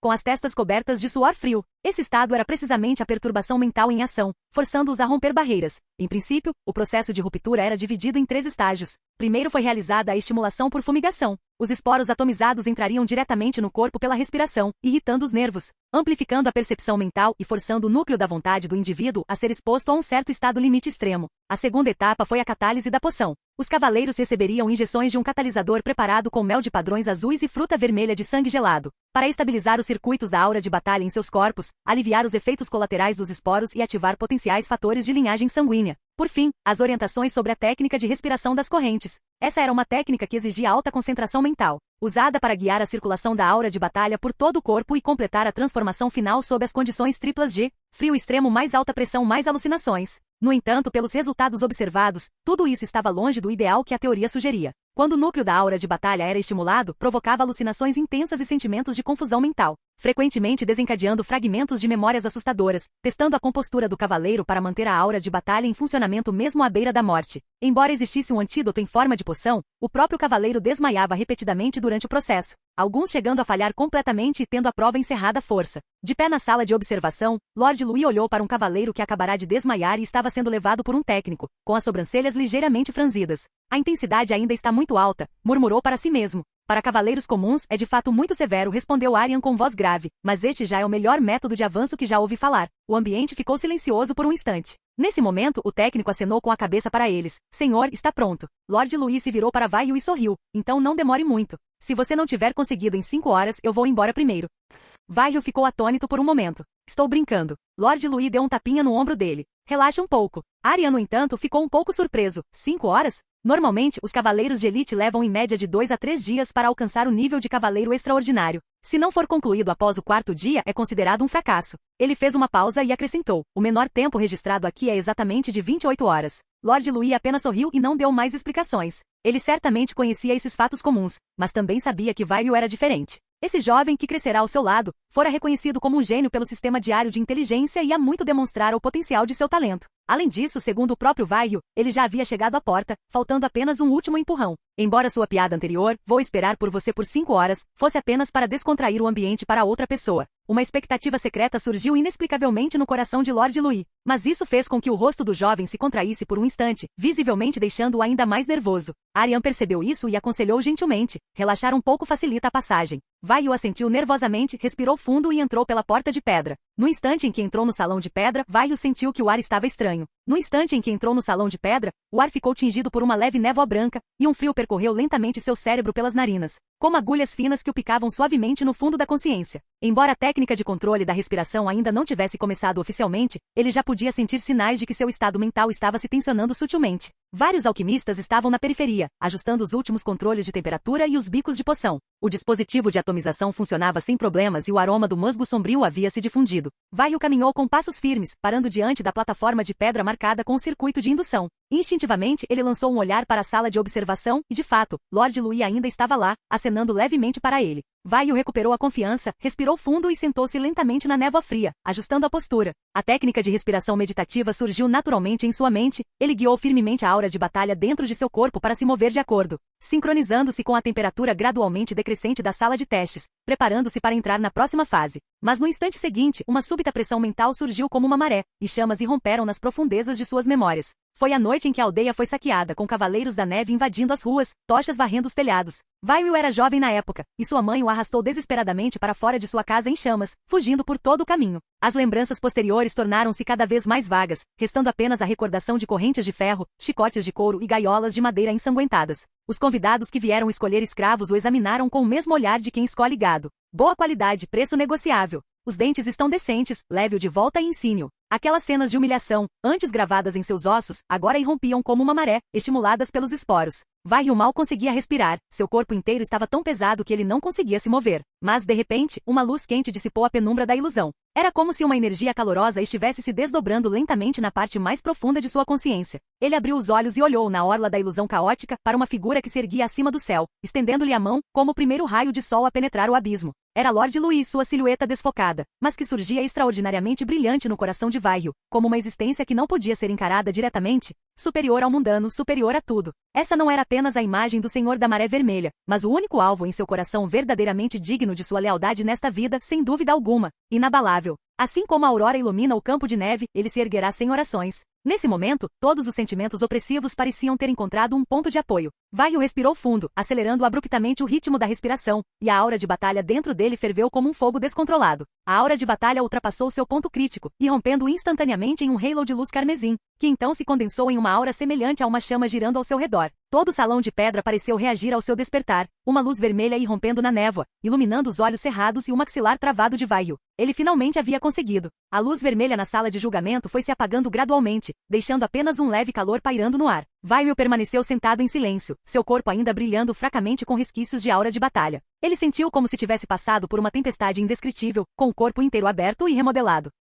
Os canais da aura de batalha em seu peito circulavam com uma suavidade sem precedentes, como se até mesmo seus batimentos cardíacos estivessem sincronizados com eles. Ele abriu os olhos lentamente e a primeira coisa que viu foi aquela figura familiar. Lord Louis estava atrás do vidro, ligeiramente surpreso, mas com uma evidente sensação de alívio. Será que consegui? Murmurou Vaio com a garganta um tanto seca. Ao mesmo tempo, vários sussurros fracos vinham de fora da porta da área de treinamento. Impossível, né? Quanto tempo já faz? Ele nem tinha estado lá dentro durante meia hora, não é? Há algum tipo de defeito? Não. A voz de Aryan demonstrava choque evidente. Manter uma aura de batalha vermelha intensa nesse estado indica que ele completou o avanço para Cavaleiro Extraordinário. Então, ele realmente levou menos de 30 minutos? Por um instante, até mesmo o assistente de alquimia que estava ajustando o sistema de controle de temperatura de atomização, parou o que estava fazendo e exclamou. Agora mesmo, Lord Louis disse que queria experimentar pessoalmente a etapa de fumigação, e eu tinha acabado de ajustar a temperatura para o padrão. Mas aquele guarda já havia concluído sua descoberta? Lord Louis deu uma risadinha ao ouvir isso, balançando a cabeça com uma expressão de impotência, mas seus olhos mostravam claramente surpresa e alívio. Não importa. Não vou participar da diversão hoje. Aryan, no entanto, ficou olhando para a sala de julgamento por um longo tempo, finalmente suspirando baixinho. Eu me lembro. O mais rápido já registrado foi de 26 horas. E ele fez em menos de meia hora. A porta abriu-se lentamente. Vaio se levantou e saiu passo a passo, sua aura de batalha já reconvergida. Um leve aroma de poções e esporos ainda pairava no ar, mas já não o incomodava. Ele caminhou até a multidão, permaneceu imóvel como de costume, sem demonstrar qualquer entusiasmo. Até que Lord Louis se aproximou, levantando a mão para lhe dar um tapinha no ombro. Muito bem. Vaio abriu a boca, mas não disse nada. Essa afirmação pesava mais sobre ele do que qualquer honra no mundo. A partir desse momento, ele entrou de fato para as fileiras das forças de elite do território da Maré Vermelha, capaz de contribuir ainda mais para Lord Louis. Vaio baixou a cabeça e disse solenemente, obrigado, senhor. Lord Louis sorriu. Não seja tão formal comigo. Como você se sente? Muito mais forte, Lord, respondeu Vaio com seriedade. A circulação da aura de batalha está muito mais clara do que antes, e despertei o talento da minha linhagem. Os que o rodeavam ficaram estupefatos. A proporção de talentos herdados despertados não era alta. Provavelmente menos de 30% entre os cavaleiros extraordinários. Talento de linhagem, defesa absoluta, sussurrou Vaio. Eu consigo sentir, uma vez ativada, a aura de batalha se expandirá automaticamente em um campo protetor centrado em mim, capaz de proteger aqueles ao meu redor. A cena ficou em silêncio por um instante. É mesmo uma defesa à distância, alguém perguntou boquiaberto. Isso é muito apropriado para um guarda. Aryan murmurou. A maioria dos talentos hereditários são ofensivos. Esse tipo de talento puramente defensivo é muito raro. Mas a expressão de Lord Louis não demonstrava muita surpresa. Cavaleiros de elite quase sempre despertam talentos hereditários, e Vaio já possuía esse potencial. Ele se virou para Aryan. Não havia um campo de treinamento temporário montado no lado leste do cânion? Leve-o para lá e teste seus efeitos específicos. Sim. Aryan reagiu e imediatamente aceitou o pedido. O grupo mudou-se rapidamente para um novo local. O terreno fechado do cânion era usado há muito tempo como campo de treinamento prático pela equipe do Vale Sombrio, sendo perfeitamente adequado para testar talentos. Diversas plataformas de observação de madeira simples foram erguidas na extremidade do campo de treinamento, cercadas por dezenas de cavaleiros da Maré Vermelha. Todos sabiam que esta seria uma rara demonstração prática de talento.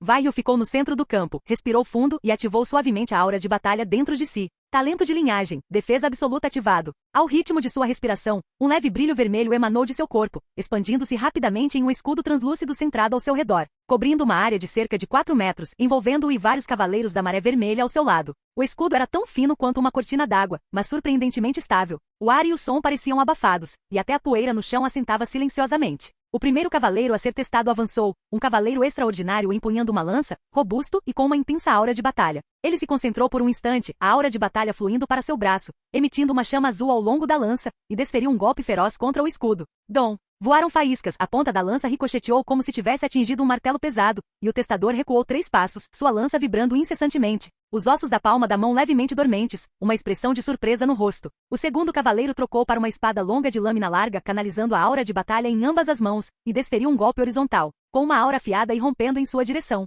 Leves ondulações apareceram na superfície do escudo, desviando todo o ataque, sem que sequer um vislumbre de luz conseguisse penetrá-las. Aquele último golpe, em combate real, seria suficiente para quebrar uma parede de pedra, disse ele entre dentes cerrados. O terceiro testador especializou-se em penetração e golpes rápidos e consecutivos, condensando a aura de batalha na ponta dos dedos e desferindo 3 estocadas, cada uma carregando uma espiral vermelha de aura de batalha. O resultado foi o mesmo, o escudo apenas ondulou, sem demonstrar qualquer fragilidade. Gritos de admiração ecoavam da plataforma de observação, e o olhar de todos estava quase inteiramente voltado para a barreira de luz vermelha ao redor de Vaio. É um exagero. Todos esses são cavaleiros extraordinários genuínos, mas não há efeito algum, e ele simplesmente conseguiu. Esse talento, se usado para proteger Lord Louis, é simplesmente um dom divino. Em seguida realizaremos um teste de magia. Desta vez, Lord Louis deu um passo à frente pessoalmente. Ele ergueu a palma da mão direita e uma tênue energia mágica vermelha se concentrou na ponta de seus dedos. Foi apenas uma leve oscilação, mas fez com que muitas pessoas instintivamente prendessem a respiração. Lord Louis não usou todo o seu poder, pois não queria que os outros conhecessem sua verdadeira força, utilizando apenas o poder mágico mais básico para comprimir uma bola de fogo como feitiço inicial. Bum! A bola de fogo foi lançada em direção ao escudo, mas antes de atingir o alvo, foi repelida por uma luz vermelha e se desintegrou instantaneamente. Em seguida, ele realizou testes contínuos com rajadas de estilhaços de gelo, cortes na pressão do vento e, por fim, uma pequena explosão de relâmpago. Cada feitiço era bloqueado de forma consistente pelo escudo, nem mesmo os tremores secundários conseguiam penetrá-lo. Quando o feitiço final de explosão de relâmpago atingiu o alvo, o escudo tremeu violentamente e a luz oscilou como ondulações. O rosto de Vaio empalideceu e gotas de suor começaram a surgir em sua testa, mas ele continuou com a postura perfeitamente ereta. Ao perceber sua dificuldade, Lord Louis retirou lentamente a mão. A beira do campo ficou silenciosa mais uma vez. Com esse nível de magia, ainda assim não quebrou? Exclamou alguém em voz baixa. Este não é mais um escudo comum. Ele é apenas um cavaleiro extraordinário iniciante. E os feitiços de Lord Louis ultrapassaram em muito o limite que um cavaleiro poderia suportar. O poder mágico foi controlado com tanta precisão. Realmente não parece um ataque casual. Lord Louis retirou lentamente a mão, ignorando as exclamações com um olhar pensativo fixo em Vaio.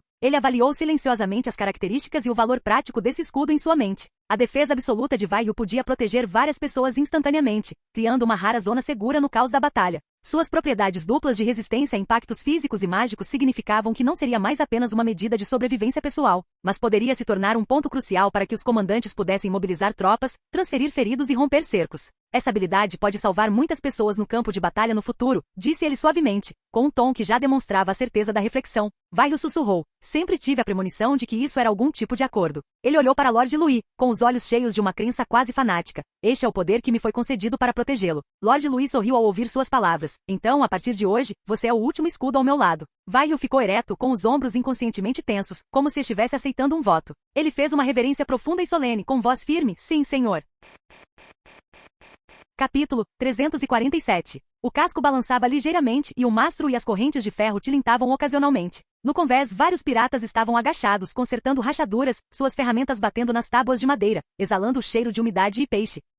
A última ordem do Rei Louco era para que eles desviassem para a Rota Sul, interceptassem uma frota mercante da Guilda da Maré Azul, apreendessem mercadorias e pessoas específicas e, em seguida, as enviassem para seu navio almirante em alto mar. Bag era o capitão desse pequeno esquadrão, mas não fazia ideia do que eram aqueles itens. Estavam tão bem lacrados que nem eles tinham conseguido dar uma espiada. Alguns membros da tripulação disseram que era um produto alquímico capaz de incendiar todo o mar, enquanto outros afirmaram que era uma oferenda que o Rei Louco pretendia fazer para um devoto de um deus antigo. Ninguém se importava com a verdade. Era apenas uma distração da vida monótona no mar. O fato era que eles haviam saqueado os navios da Guilda da Maré Azul, mas não haviam recebido nenhum espólio. Além disso, 1/3 dos homens da frota havia sido perdido naquele ataque, e até mesmo o segundo imediato havia caído. Agora, as águas da Baía da Onda Quebrada guardavam mais 30 corpos de seus irmãos, em troca de uma pilha de garrafas e potes, e alguns cativos. Bag estava sentado na cabine, tirando espinhas de peixe dos dentes e mastigando lentamente. 30 irmãos por um monte de bugigangas estranhas numa caixa de ferro e alguns homens, nem metade de uma mulher. O Rei Louco pode até querer tesouro, mas nós não recebemos nem meio barril de rum. Após falar, ele chutou um barril de vinho em um gesto de frustração, fazendo-o tombar no chão. O álcool com sangue infiltrou-se nas frestas da madeira, e a tripulação pirata correu rapidamente para colocá-lo de pé. O chefe tem razão, disse um pirata encostado num barril, com a voz arrastada, enquanto agitava seu frasco de bebida. 30 irmãos, afogados em vão naquele lugar maldito. O rei louco é realmente louco. Ele acabou de lutar contra o Império e agora ousa provocar a Federação. Será que ele não tem medo de ser mordido? Não é a primeira vez, disse um timoneiro com cicatrizes por todo o corpo, mordendo a tampa de uma garrafa e tomando um grande gole. O rei louco quer reivindicar todo o mar para si, mas não entende nada dessas engenhocas alquímicas. Perdemos homens e ainda não sabemos o que estamos transportando. Talvez ele saiba, disse lentamente o velho médico do navio, sentado junto à escotilha do tanque de água. É que pessoas como nós não são dignas de saber. Assim que essas palavras saíram de sua boca, o convés irrompeu em gargalhadas. Indigno da maré de sua mãe? Será que eu não mereço cagar? Se o rei louco me obrigar a entregar esses jarros amaldiçoados de novo, prefiro amarrar uma pedra em mim e pular no mar. Talvez ele realmente queira que a gente pule. Ei, falando sério, quem sabe o que tem naquela caixa de ferro? Talvez sejam os próprios dentes quebrados do rei louco. De qualquer forma, não são moedas de ouro. Então não vale nada. Enquanto gritava, alguém apoiou o pé no parapeito e olhou para o mar cinzento ao longe. Lembro-me de que na volta da última vez que entregamos as mercadorias começou o jovem pirata, com um tom hesitante, mas continuou falando. Perto daquele mar congelado na rota sul, vimos um porto em ruínas. Será que já foi reconstruído? Todos ficaram em silêncio por um instante. Tem certeza de que não foi uma alucinação? Antes não havia porto ali. Um pirata lembrou-se subitamente. Não foi porque tínhamos que completar a missão que nos abstivemos de saqueá-la naquela vez? Minhas mãos estavam coçando, eu queria correr e agarrar umas mulheres. Mas a missão era importante, então eu só podia observar e desistir. Bag estava bêbado, mas se lembrava. Não estamos voltando agora? Um pirata se virou animadamente para olhar para Bag. Chefe, podemos entrar e dar uma olhada desta vez? Irmãos, Bag se apoiou no parapeito, a voz rouca e embriagada. Não me esqueci, 30 irmãos, o que recebemos em troca? Uma barriga cheia de água do mar, alguns barris de jarros quebrados e muito bem, do rei louco. Não podemos sair desta vez de mãos vazias, podemos? Esta noite viramos o leme e seguimos naquela direção. Novo porto ou ninho de fantasmas, vamos entrar e ver. Se eles realmente ousarem receber mercadorias, estocar vinho e mulheres, então não nos culpem por sermos indelicados. Ele balançou os ombros. O vinho é vosso, as moedas de ouro são minhas, as moedas de prata são para todos partilharem. E quanto às mulheres? Agarrem-nas vocês mesmos depressa. Em meio a uma explosão de risos, ele cerrou os dentes e acrescentou. Nesta viagem vamos comprar algo para nós também. A tripulação irrompeu em gritos como uma onda gigante. Mulheres. Prata. O chefe é brilhante. O rei louco quer potes, nós queremos belezas. Bag grunhiu baixinho, como uma resposta e também uma maldição. O novo porto do Império, perfeito para os irmãos se banquetearem. O nevoeiro marítimo era tão denso quanto teias de aranha pegajosas, e nem mesmo uma lâmpada conseguia iluminar 2 passos à frente. Luz ao sul, gritou de repente do mastro, a voz do batedor carregando um toque de excitação mal disfarçada. Ao ouvir o som, Bag rolou para o lado e se levantou de perto do barril de vinho, escorregando os pés. Ele se agarrou ao mastro para não cair. Ele exalou, com o nariz cheio do cheiro de rum. Onde? Ao longe, um ponto de luz cintilava na neblina, ora brilhante, ora tênue, como uma prostituta acenando, atraindo-os. Eles se aproximaram aos poucos. A maioria da tripulação só conseguia distinguir vagamente contornos subindo e descendo na neblina, com as luzes oscilando. Alguns ainda tentavam adivinhar se era lenha de uma vila de pescadores. Tão perto e ainda sem movimento, provavelmente está vazio, murmurou um comissário de bordo com uma perna disforme. Bobagem, eu vejo fileiras de armazéns. Uma vila de pescadores? Outro balançou a cabeça, com os olhos fixos nos pontos brilhantes na neblina. Bagos ignorou, erguendo seu velho telescópio de latão que brilhava intensamente. Através da lente, ele enxergou com mais clareza. O farol era bastante grande, o quebra-mar estendia-se diretamente para o mar. Armazéns alinhavam-se ordenadamente na costa e figuras com tochas patrulhavam o topo de uma torre. Droga, Bag murmurou entre dentes, a voz embargada pelo álcool e os dentes rangendo. Quem diabos disse que isto era um pequeno porto destruído? Isto não é um porto. Parece o tesouro marítimo de algum oficial imperial. Ele chutou a lateral do barco, um indício de recuo surgindo, mas dissipou-se imediatamente. Embora sua cabeça estivesse cheia de bebida forte, sua mente ainda funcionava. Que tal não lutarmos agora? Então receio que terei que me atirar ao mar esta noite, disse Bag suavemente com um sorriso nos lábios. Se esses bêbados souberem que recuei, vão me amarrar ao mastro e me dar de comer às aves marinhas. Ele virou a cabeça de repente, a voz subindo alguns tons, carregada de embriaguez e raiva. Não ataquem durante o dia, ataquem à noite. Vamos lançar um ataque noturno. O comissário de bordo apenas acenou com a cabeça e nem sequer se virou quando a cabine explodiu. O chefe é brilhante. Ei, o cérebro dele não pifou completamente, ele realmente tem um jeito. Isso sim é estratégia. Eliminar pessoas à noite, de forma limpa e rápida. Alguém começou a bater no convés, e outros ergueram seus machados e os giraram, como se fossem dançar. O ar estava impregnado de embriaguez, suor e rugidos de excitação. Inicialmente Bag queria soltar alguns palavrões, mas com toda essa bajulação caótica, os cantos de sua boca se curvaram involuntariamente para cima. Um bando de bêbados. Se continuarem me chamando assim, vou começar a achar que sou um general imperial, praguejou ele, mas não os impediu. Ele caminhou ainda mais para frente, observando a luz na neblina, que cada vez mais se assemelhava a uma mulher sedutora. Bag deu uma risadinha e ergueu a mão. Vire a cabine para o oeste, diminua a velocidade. Silêncio, aguarde meu comando. O salão de conferências ficava no terceiro andar do prédio administrativo principal do Porto da Alvorada. As paredes externas desse prédio eram pintadas em tons alternados de vermelho e azul, completamente diferentes da casa de madeira original. A única coisa que permaneceu inalterada foi o emblema do sol e da maré entrelaçados, ainda pendurado na parede externa. Pela janela, era possível ver toda a bacia do porto e o quebra-mar recém-construído. Vários navios estavam atracados em seus lugares designados, e a neblina foi se dissipando gradualmente, revelando o contorno do porto. Louis sentou-se à cabeceira da mesa, vestindo roupa simples, sem qualquer insígnia. Elliot, Russell, Bernard e Rida estavam de pé junto à mesa, prontos para relatar o progresso de seus respectivos trabalhos. Todos estavam plenamente preparados, sabendo que o relatório de hoje não dizia respeito apenas ao futuro do Porto da Alvorada, mas também afetava diretamente a posição que ocupavam no coração de Louis. Num canto da sala de conferências ainda se conservava um quadro de conferências da época das casas de madeira. Sua superfície foi limpa e nela, em letras da marca Maré Vermelha, estavam listadas as 6 fases da construção do porto e seu status atual de conclusão. Linhas vermelhas delimitavam as partes concluídas, enquanto as partes inacabadas tinham notas adesivas, algumas com uma aparência um tanto desorganizada. Embora o conteúdo no quadro já fosse muito claro, Louis ainda exigiu que cada oficial fizesse um relatório oral. Dados são dados, julgamento é julgamento. Louis olhou para as poucas pessoas sentadas ao redor da mesa, indo direto ao ponto. Comecem com o projeto do porto. Russell se levantou e relatou. Atualmente a fundação está 95% concluída. A estrutura do quebra-mar está estável, os cais e trilhos foram colocados em operação e os canais de esgoto estão desobstruídos. A área de manuseio de carga ainda não está concluída. Os materiais atrasaram 2 dias e a entrega está prevista para daqui a 14 dias. Louis assentiu levemente com a cabeça e então falou. E quanto aos trilhos de transporte? Eles vão rachar quando congelarem no inverno? Russell baixou a cabeça e olhou para a prancha que tinha na mão. Foram feitos testes de pressão. Nas áreas propensas a problemas, usamos adesivo de amortecimento com proporções modificadas. Deve aguentar. E as soldas de ligação? Algumas já foram verificadas. As diferenças de temperatura têm pouco impacto. Providenciei para que verificassem as juntas restantes. Faça disso uma prioridade, disse Louis suavemente. Sem problema, não é suficiente para resistir a um desastre de neve. Russell não respondeu, apenas acenou com a cabeça. Próximo, disse Louis, levantando a mão. Bernard se levantou. Ele era agora o superintendente de construção naval, tendo passado a vida inteira construindo navios em estaleiros. Era a primeira vez que ele se apresentava formalmente em uma mesa de conferência, e parecia um pouco nervoso.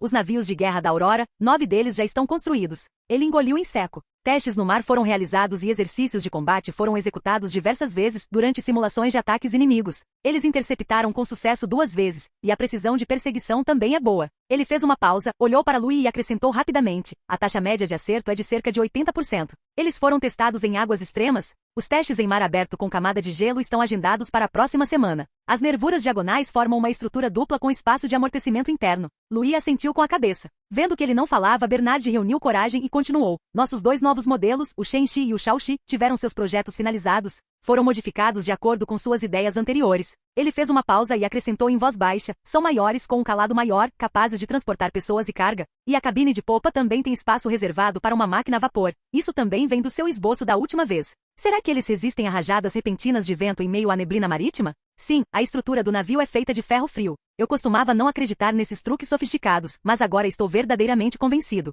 Meu senhor, seus projetos, inicialmente pensei que fossem pouco confiáveis, mas depois dos testes, todos se provaram eficazes. Bernard coçou a cabeça, como que envergonhado. Construí navios durante décadas na minha vida, e esta é a primeira vez que me sento a esta mesa. Para ser honesto, sinto-me um pouco desconfortável. Louis disse suavemente, seja claro, não tenha pressa. Ele fez uma pausa, fiquem de olho nas plantas. O ritmo do estaleiro não pode ser interrompido. Sem pressa, mas sem omissões. O terceiro a se levantar foi Elliot, com a postura tão resoluta como sempre. O treinamento da frota completou 3 rodadas. As táticas existentes abrangem combate noturno, projeção de longo alcance e ataques de abordagem. O estado dos marinheiros é estável. Baixas, 3 ferimentos leves, fraturas, sem redução de efetivo. A equipe médica está dando conta do recado e o abastecimento de alimentos está estável. Louis não respondeu de imediato, batendo os dedos na mesa. Após um momento de reflexão, disse, aumentem a frequência das refeições quentes para os cavaleiros e entreguem sopa quente durante as trocas de turno da noite. Elliot assentiu com a cabeça. Por fim, Rida, que agora era o despachante da cidade, foi um dos primeiros refugiados a jurar lealdade a Louis. Louis descobriu suas habilidades únicas de gestão por meio do sistema de inteligência diária e a promoveu a coordenadora temporária do canteiro de obras do território da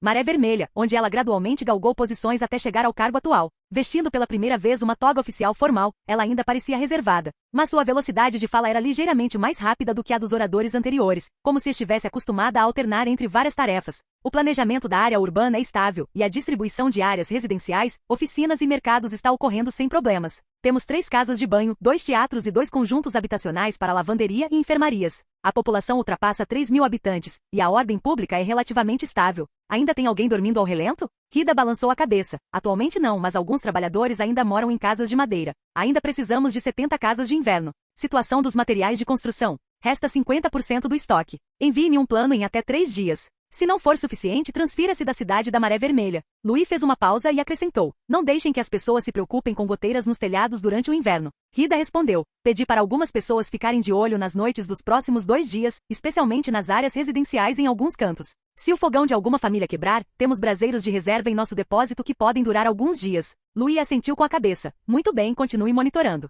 Não deixe ninguém ficar para trás, por exemplo, fique de olho na escola e no hospital. Entendido? Vou confirmar novamente com o administrador do hospital e também irei verificar a situação na escola, respondeu Rida, acenando com a cabeça. Após Rida se sentar, vários funcionários que ainda não haviam se apresentado se levantaram em sequência, relatando assuntos como despacho da patrulha portuária, logística do estaleiro, aquisição de materiais e seleção de locais na periferia da cidade. Embora seus tons não fossem tão experientes quanto os dos principais funcionários, eles eram bem organizados e suas respostas refletiam experiência prática. Louis não interrompeu, apenas escutou em silêncio, ocasionalmente fazendo uma anotação. Já fazia algum tempo que ele havia deixado o Porto da Alvorada, mas a cidade não havia se desorganizado por causa disso, pelo contrário, estava mais organizada do que ele esperava. Quando a última pessoa se sentou, Louis examinou a sala e disse: o inverno está chegando rapidamente para Porto da Alvorada. O que precisamos realizar não é apenas um projeto isolado, mas sim toda a estrutura do Porto da Alvorada. A cidade, o porto, o estaleiro, as pessoas, todos os laços devem permanecer firmes. Garantir que todos tenham um inverno estável é a nossa tarefa mais importante daqui para frente. Embora haja muito a fazer, desde que os planos sejam claros e os sistemas bem definidos, nada é impossível. Assim que sua voz se calou, o salão de conferências ficou em silêncio por um instante, seguido pelo som nítido de arrastar dos pés das cadeiras. Os oficiais se levantaram sucessivamente, primeiro acenando com a cabeça e depois aplaudindo em uníssono. A reunião foi então encerrada e a multidão gradualmente saiu do salão. Alguns conversavam em voz baixa, enquanto outros já haviam aberto seus cadernos para revisar as ordens de despacho, acelerando o passo. Quando os últimos passos se dissiparam, o silêncio retornou ao salão. Apenas Elliot ficou para trás, acompanhado por Louis. Fim do vídeo. Para acesso antecipado à continuação dos vídeos, ou para incentivar o canal, vire membro. Muito obrigado. Ei, quer ouvir meus novos projetos antes de todo mundo? O segredo foi revelado. Seja membro no Patreon e libere agora o acesso antecipado a áudios exclusivos e inéditos. Te espero lá!